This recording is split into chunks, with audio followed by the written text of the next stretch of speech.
La police intervient dans le squat African House hébergeant des migrants d'origine africaine. Le groupe No Border tente pacifiquement de les empêcher d'entrer. Filmer les policiers pendant leurs interventions, cela s'appelle le co-poaching. Né aux États-Unis il y a une dizaine d'années, ce phénomène est encore marginal en France. Allez, tout le monde dehors! Parmi les co-poacheurs français, le groupe No Border qui milite pour l'abolition des frontières. Leurs actions dérangent. Tu fais chier avec ta caméra, ok? Tu dégages! Tu dégages avec ta caméra! Tu dégages! Dégage! Allez, sort! Allez! Tu vas comprendre ce que c'est que la police! Tu dégages! L'un de ces activistes a accepté de témoigner anonymement par peur des représailles. Pour lui, filmer les policiers dans leurs interventions est un acte politique. Ce qui est intéressant avec l'outil vidéo, c'est que ça permet de rendre visible ce qu'ils essayent de rendre invisible. Donc l'utilisation des gaz, l'utilisation de la matraque, les violences systématiques faites contre les migrants à Calais. Réveiller les migrants à 7 h du matin en diffusant de la musique africaine, comme sur ces images filmées par le mouvement, c'est une autre dérive des forces de police.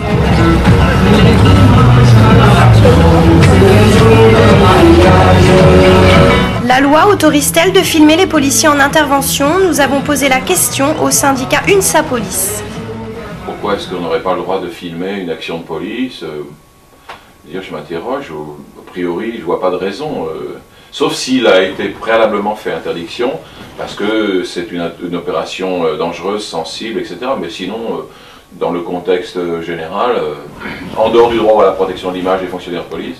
Légales, ces vidéos diffusées sur Internet sont utilisées par la CNDS, chargée de veiller à la déontologie de la police. En 2010, cette instance indépendante a traité 195 cas et transmis 15 dossiers au procureur. Pour elle, la vidéo est un outil incontournable.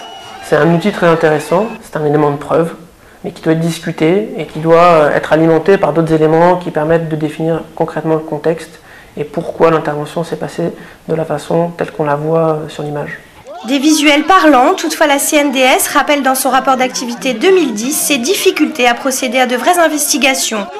Amnesty International évoque une indulgence de l'État. Malheureusement, les ministres de l'Intérieur trop souvent donnent raison aux policiers quand ceux-ci se voient montrer du doigt, filmés dans un certain nombre d'agissements qui sont en apparence répréhensibles et non respectueux des droits des personnes.